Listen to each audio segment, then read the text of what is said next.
Hello বন্ধুরা, আমার হাতে দেখছেন দুইটা আম। এইটা হলো মিয়াজাকি, আর এইটা হলো সেই সূর্য ডিম আলোচিত আম। তো এই আমগুলো বাংলাদেশের আবহাওয়া কিন্তু উপযোগী, এবং এদের সেন্টটাও খুবই সুন্দর এবং কালারটাও সেই সুন্দর। দেখেন আপনারা আমার হাতে যে কালারটা সেই সুন্দর। তো আমরা এখন এই আমগুলো আসলে স্বাদটা কেমন এইটা নিয়ে কিন্তু আহ, আমাদের অনেক মিডিয়াতে খুব আলোড়ন পড়ছে। তবে এই আমগুলো যে স্বাদটা কেমন আমরা খেয়ে দেখবো। আর বাংলাদেশের আবহাওয়া অবশ্যই হয়, এবং মির্গি টিপু ভাই নার্সারি থেকে এই আম দুইটা আমাকে গিফট করেছে।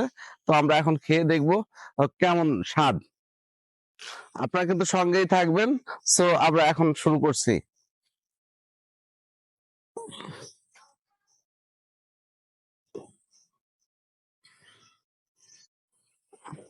আমের কালারটা দেখেন, জুস একেবারে হলুদ কালার।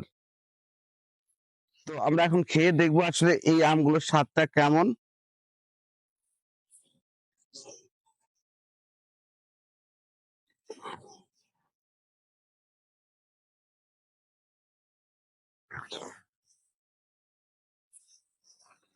জুস আমের দেখেন এক চুলো আঁশ নাই। আমের কালারটা দেখেন একেবারে হলুদ হলুদ ভাব। তবে সেই স্বাদ, কিন্তু আপনারা যদি মনে করেন যে আম্রপালি বা আদার্স আমের মতো, সেই রকম না। এই আমটা এত স্বাদ, মানে মিষ্টি না। তবে আমের যে ফ্লেভারটা, সেই ফ্লেভারটা তো আছে। আমে কিন্তু কোনো আঁশ নেই। এবার আমরা সূর্য ডিম ম্যাঙ্গোটা কাটবো। দেখা যাক সূর্য ডিম ম্যাঙ্গোটা কেমন। তবে সূর্য ডিমের ভাব মনে হচ্ছে একটু আঁশ আঁশ আছে। তো দেখা যাক।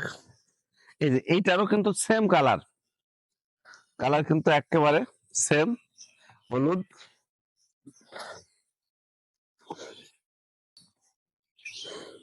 তো দেখা যাক।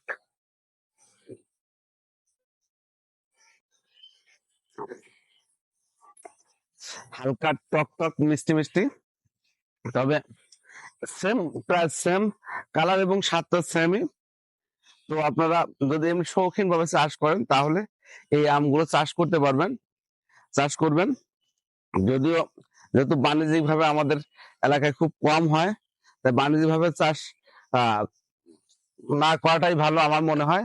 তবে বাণিজ্যিক ভাবে করলেও লাভবান হবেন, কারণ কি এই আমের যে কালার গ্রান এই দেখে সবাই মুগ্ধ হয়। তো সবাই ভালো থাকবেন।